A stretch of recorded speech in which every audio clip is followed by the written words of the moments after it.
The congruence model helps you understand what it's like where you work.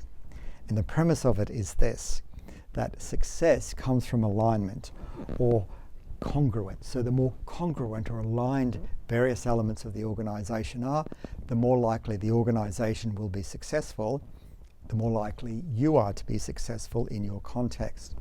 So we talk about alignment and congruence. So exploring our senior leadership, how do they show up? What are their behaviors? What are the informations that they share? What are their symbolic actions? And in terms of the strategy that, just by the way, senior leaders have created, is it clear what business we're in? Is it clear how we'll compete or how we'll deliver? And what's the vision? Is there clarity? And is there actually alignment between our senior leadership team and the organizational strategy that they want to deliver? So that's the big picture, and many of us have no control over that. It is important that we do our best to actually understand that. Now this is the organizational design element. Again, we may not have any impact on this, but to understand it really helps. So we call these the hard factors or hard drivers. These are the soft drivers. So these are the structural elements of the organization, and these are the people and culture elements of the organization. And so what we look for are the tasks that in the formal structure here, the tasks that need to be done to implement the strategy. And around this, what are the structures, what are the controls, what are the rewards, what are the careers that are actually enabling this? On the horizontal axis here, we have our culture. What are the norms, the values, the attitudes and behaviors that we see and exhibit? In terms of our people, do we have the competencies? Do we have the competencies that we need? Do the people have the competencies? Do we have the right people? Are our people motivated? And do we have everything that we need to put that in place? And are these aligned? Interestingly, it is possible to have an amazing culture and great people, but lack of alignment here.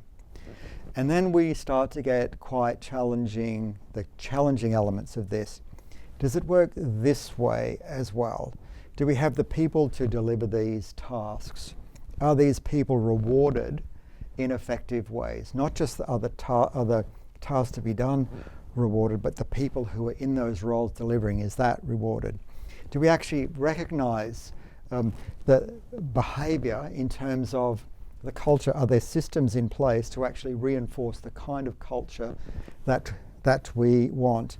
And at the same time, is the culture fitting along with the tasks that need to be done? So that's the big picture of the congruence model.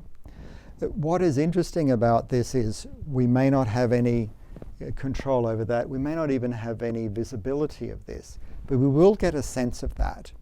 We may not have any input into the design of this overall, but if we understand it, then that really helps us to succeed.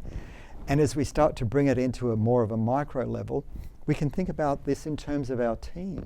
We can actually explore how our team works. In fact, in a team, how does the leadership function? How do we demonstrate leadership ourselves?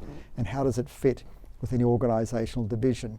And how we put within our own team, even if we don't control the material elements of it, we can have a great deal of control over the culture. We can develop ourselves.